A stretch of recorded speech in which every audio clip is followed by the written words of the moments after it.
Desde el principio tienen que ver los medios de comunicación. Primero, ¿quién divulga el plan del M19 18 días antes? Los medios de comunicación.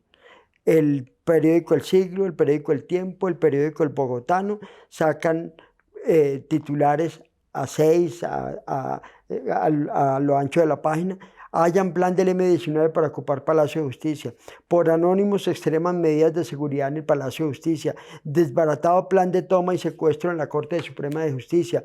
El M19 en el Palacio de Justicia. Es decir, los medios de comunicación habían advertido claramente lo que va a suceder.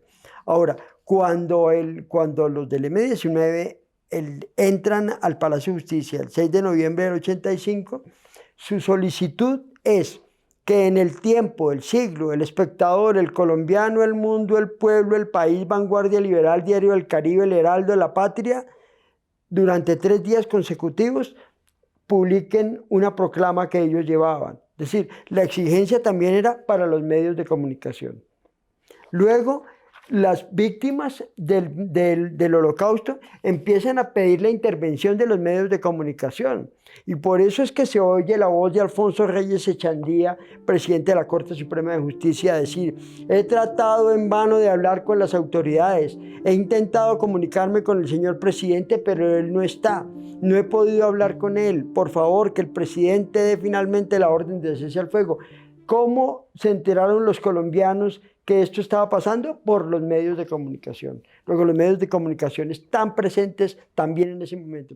Luego viene la intervención del Ministerio de Comunicaciones. El gobierno nacional agradece a los medios de comunicación la colaboración que presten ante los hechos conocidos por la opinión y solicita abstenerse de transmitir por la radio o la televisión informaciones sobre los operativos militares en directo o a través de entrevistas o comunicados, pues ello dificulta cualquier operación tendiente a salvaguardar la vida de las personas que ocupan el Palacio de Justicia y las zonas aledañas. Cordialmente, Noemí Sanín, ministra de Comunicación. Y cordialmente los medios de comunicación decidieron callarse.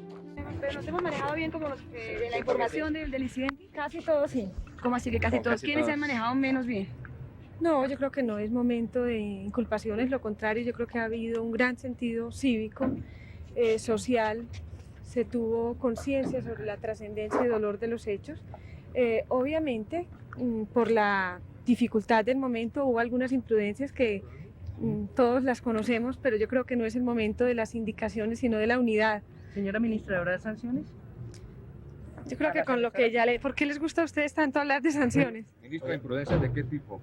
¿Cómo qué clase de imprudencias? Bueno, hablar de operativos militares cuando se está en un momento de esos y cuando obviamente se puede dificultar la operación y decir por dónde vienen los militares y qué están haciendo, pues pone en dificultades cualquier operativo. Pero yo creo que es el momento de mirar positivamente todas las cosas y que nos unamos alrededor de los temas de fondo, de la unidad nacional, de la paz del país. ¿Fue lo mejor lo que se hizo, ministra? ¿Usted cree que la decisión fue acertada? Yo soy parte del gobierno. Pero ¿usted cómo la ve? ¿Usted como parte del El gobierno? gobierno tenía que defender las instituciones. Pero al quedar el Palacio de Justicia en las condiciones en que está, sin archivo, totalmente destruido y con su máxima cabeza como el presidente muerto, con otros magistrados, ¿esto no quiere decir que no se defendió ninguna institución? Ese es un argumento muy, muy paradójico de defender, es que estamos defendiendo las instituciones. ¿Qué son las instituciones? Son los seres humanos de carne y hueso, son sus hombres y sus mujeres. Esos son las instituciones. Pero en este caso, pues, se supone que era un acto de honor militar.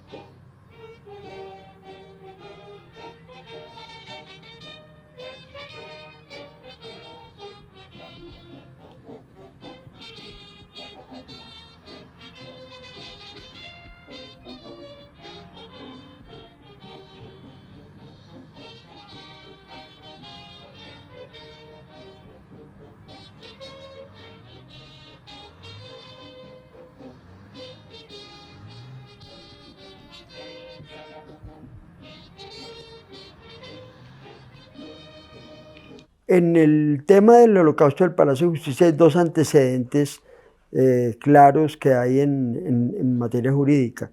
Una eran las investigaciones que había hecho el Consejo de Estado por torturas durante la aplicación del Estatuto de Seguridad en el gobierno de Turbay Ayala. Obviamente esas investigaciones afectaban directamente a las fuerzas militares y existía ese antecedente de incomodidad de las fuerzas militares con el Poder Judicial por esas decisiones. Y obviamente lo otro eran las amenazas clarísimas que existían contra los miembros de la Corte Suprema de Justicia por parte de los extraditables, específicamente por la ley aprobatoria del Tratado de Extradición que ellos habían demandado varias veces.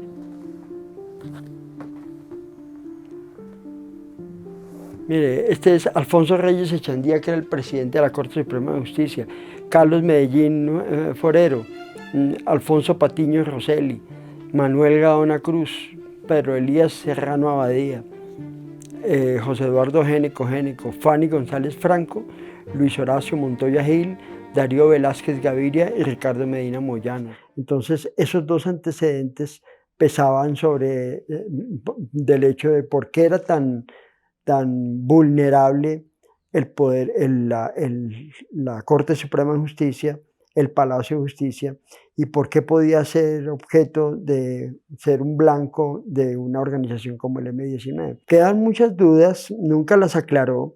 La justicia también cometió una omisión muy grande en eso, porque quedó una gran duda para la sociedad sobre la participación del narcotráfico. Pero el Tribunal Especial lo dijo tácitamente que no se probó ninguna intromisión del narcotráfico. Y luego la justicia ordinaria también ratificó que no había ninguna prueba alrededor de ese tema. Pero obviamente quedaron grandes dudas porque después aparecieron testimonios, entre ellos uno de Carlos Castaño, que en su libro Mi Confesión plantea abiertamente que supuestamente Pablo Escobar ayudó a financiar el holocausto del Palacio de Justicia. Quedan muchas dudas desde todos los frentes posibles, pero lo único cierto es que lo que se demostró ese día era que realmente el Poder Judicial sí era la cenicienta del Estado. Y vean que yo no les digo a ustedes mentira, para que ustedes se den cuenta lo difícil que podía haber sido justicia.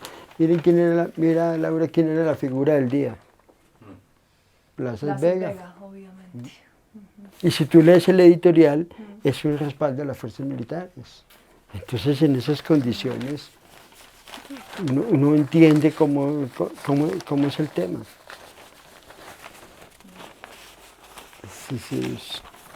Ese es el problema de un país como Colombia, que todo lo vuelve la política. Que la justicia no se puede politizar, que una cosa es la política y otra es la justicia. Es que yo creo que el gran problema muchas veces radica ahí, que los procesos judiciales se politizan. Alguien habla de la judicialización de la política o de la politización de la justicia, pero son incompatibles. La justicia tiene que obrar correctamente. Es un valor extraordinario, pero la tienen que permitir que obre correctamente. Pero cuando la política se mete con la justicia, pues el resultado es la impunidad.